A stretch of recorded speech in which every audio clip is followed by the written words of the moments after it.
Welcome back, I'm Captain Xavier, and I am in the process of packing for Mutation Mall Madness Hardcore 4 in Missouri. And somebody in one of my videos had asked me what loadout I was planning to bring. And it's not going to be that much different than what I brought last year or what I usually bring to HVZs, but it is a little different because Mall Madness is very different than most HVZs, and they have changed the rules from last year, which has allowed me to change things up a little and be able to bring less stuff and possibly bring more stuff. The big difference they changed in as far as what's going to affect me is blasters. In last year's, your equipment level, or rather blasters, were limited by your equipment level. And at level 1, which is what you started with, you couldn't have any kind of an electronic blaster. It had to be a Springer. And you were limited in the capacity of your magazines, if I recall correctly. You were also limited in what you could have for tactical gear, as far as pouches and mag pouches and vests and stuff like that. And so it took a couple of levels to even get my standard HVZ loadout into play. Even my light loadout, my Alpha Trooper loadout.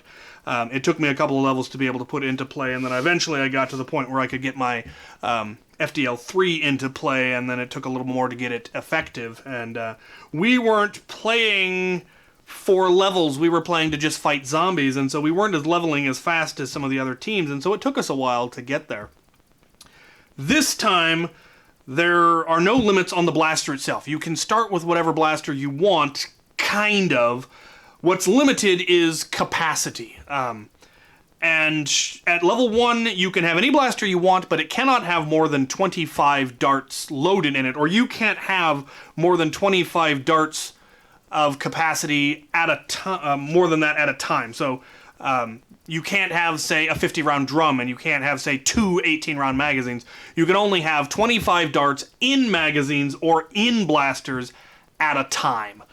But you can have, as far as I recall, as many blasters as you want, as long as the combined loaded capacity is less than 25. So you could have 5 hammer shots if you wanted to, loaded, but you couldn't have 6.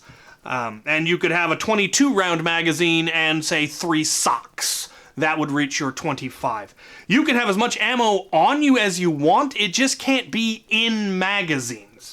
And you can't have more than 25 capacities worth of magazines on you. So you can't have 3 empty 22-round magazines if you only have level 1. But you can have a dump pouch full of as many darts as you want and reload your 1 22-round magazine.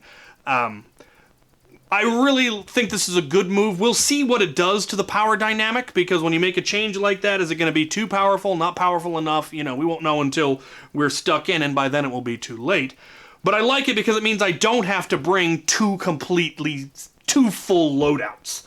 I can bring just my FDL3 and run it. I just start out with 1 22-round magazine, which at the start of the game should be fine. And then every time I level up, I get another 25 capacity, additional capacity, so I can toss in another 23-round or 22-round magazine. And that works really well. You also get a sidearm free and clear, as long as it meets certain requirements. Can't be electronic, can't be lever action or pump action. It has to be either rear prime, slide prime, hammer primed, and it can't hold more than 10 rounds. So I can have a 6-round hammer shot, and that doesn't count against my capacity. And that's really, really nice, because in the previous game, if you took Medic as your first level, you couldn't have a blaster until you got to a 2nd level, and then you had to use a level to get a blaster. Now, even Medics can start with a sidearm, a simple sidearm, and that works. But socks didn't previously count against your capacity, and now socks do. So there's been trade-offs, and I'm looking forward to it. I like the sound of it. So the other thing that no longer counts towards your capacity or your equipment is your tactical gear. Previously, you could only have like a small pouch to hold darts in, and if you wanted to have a vest with mag pouches, that cost equipment levels. And so again, it was really difficult to get a full HVZ loadout together. You would have to get 4 or 5 levels before you could have all of that and really be comfortable in your full loadout. And that's less so now. So I will be starting with my standard heavy battle belt, which has my holster clips on it, as well as a water bottle pouch and a dump pouch that will be absolutely full of darts. And I will be able to start with my usual HVZ vest, my orange vest with the double AK pouches. I could hold up to 12 22 round magazines on here, though I'm probably only going to bring 7 with me. Just because I don't think I even went through all my ammo last time. So that doesn't count against my capacity at all, and that's really, really nice. So I can have my equipment. I do have 3 socks, so I will be starting with a 22 round magazine, which is 22, and then 3 socks for my 25. And I will be starting with one of my 6 round hammer shots in a drop leg holster. Again, that doesn't count against my equipment capacity. So, with the exception of the socks and the magazine, currently none of this counts against my capacity, which is nice. And then my primary blaster will be my FDL3.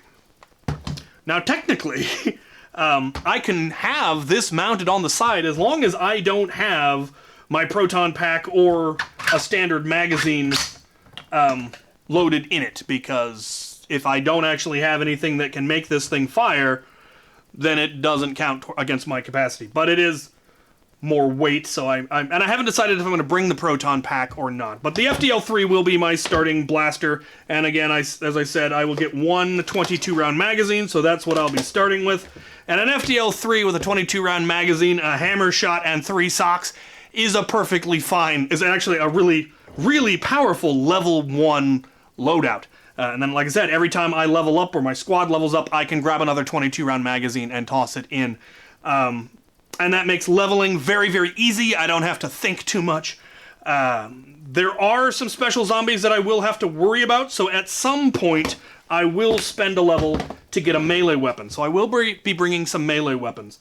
And they do count towards your equipment limit, and the size of the melee weapon counts towards your equipment limit.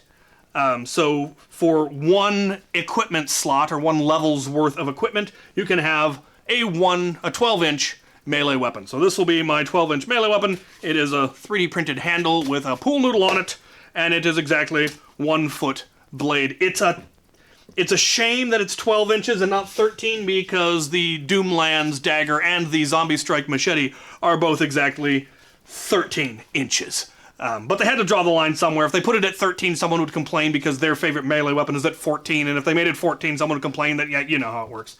Lines had to be drawn, I understand that, and 1 foot, 2 foot, 3 foot is just easy. So, I luckily have made this, so I'll be taking this, and then if I do decide to go to a second level of melee, I will have my Walking Dead katana, because it is very, very small, very light, and it fits in my trunk. My machete does not, so it will not be going with me. And the reason I definitely want to get a melee weapon is because there are zombies that can only be taken out with melee. And so it is very important that at least somebody in your squad has a melee weapon should you run into one of those supers.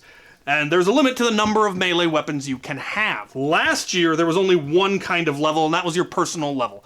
And it took 5 poker chips, which you got from taking out zombies, to level up. And it was flat 5. You needed 5 to get to level 1, 5 more to get to level 2, 5 more to get to level 3. It was fairly simple, but that was the only way you could level up. This year, they have introduced 2 levels.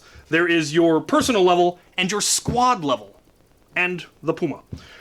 Squad level, your whole squad levels at the same time, and you do that by completing missions. So that's the incentive for people to actually go and complete the missions. Last year, we did not bother to complete missions. And that is, of course, not really the goal of the game. And I don't know if they're doing this because we did that.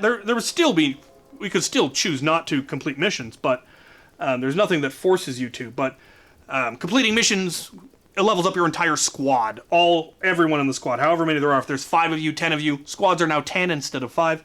The whole squad will get leveled up. And you add that to your personal level, and that is your equipment level. So, there are multiple ways to level up. You go out, you complete missions. If you manage to tag enough zombies while you're doing that to level up individuals, you can get people stacked pretty quick. And some of the missions actually get you 2 levels. Your squad 2 levels. There are, I think, 18 total squad levels that you can get if you complete every single mission. and I don't know that there is exactly a limit for individuals. Probably. Once you get to a certain point, there's no point in leveling, is basically what it comes to. If you reach level 10, you no longer have a capacity limit. Once you reach level 10 and you put all of your equipment into your blaster, or rather you have 10 levels into a blaster, and you have that 250 capacity, it's just, no, you can have as much as you want. Which is why I'm tempted to bring the Proton Pack, because if I can get to level 10, I could run a Proton Pack. At that point, I have no ammo limit. I can run the Proton Pack if I want to, but getting to level 10 might not be that easy. Plus, if I'm running this, that's 2 levels right there, and so I would need to get level 12 before I could actually get to that. And if I decide for some reason to take one of the special classes, which I'm not planning to. We've got someone to be a medic, and we'll have somebody be an engineer, and somebody be armor, and someone be scout. I probably won't take any of those. But, you know, I'm tempted to bring the Proton Pack just because it's fun, but it also takes up a lot of room in the luggage. But since I'm not having to bring my Alpha Trooper, and I'm not bringing 2 hammer shots, and I've got some extra room in the trunk, madam. The swamp cat wants to go in and get food. I might have room. So I'm going to pack it and see what we get. I may pack extra magazines because, like I said, I can hold up to 12 in the vest. We'll see. We'll see. It should be a lot of fun. I need to reread all of the rules on super zombies to make sure I don't need any special ammo. I'm pretty sure we don't. But mostly I just need to know how to deal with the various super zombies, because it's always a shame when you start shooting at a zombie and it doesn't do anything and you don't know why. That's never fun. So there it is. It's going to be a fairly light loadout for me. I'm not bringing my pew-pews because I don't want to have half darts and full-length darts. And I am bringing melee, which is unusual. This is one of the few times where I will break my rule of saying HVZ should never have melee, because they have implemented melee-only zombies. And if you have melee-only zombies, then the players need to have melee. And it's very, very intense. It's very close quarters. It's not like regular HVZs where if the humans have melee, there's just no way for the zombies to ever get you. There are so many super zombies because the zombies level up every time they take out a human. So not only are there now more zombies, but at least one of the zombies is now a super zombie. And they have multiple levels of super, and so it can get real hard to kill zombies real quick, and so it's very intense. We will see how well we do. A bunch of us made it to the final stand last year. I'd love to do that again this year. We will see. I do have some more of my crew. Sergeant Deplorable and Crewman Rocket are both going.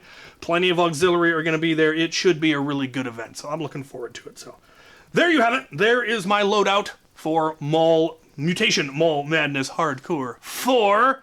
Those of you that are going, I look forward to seeing you there. Those who aren't going, I'll tell you all about it when I get back. Thank you for watching.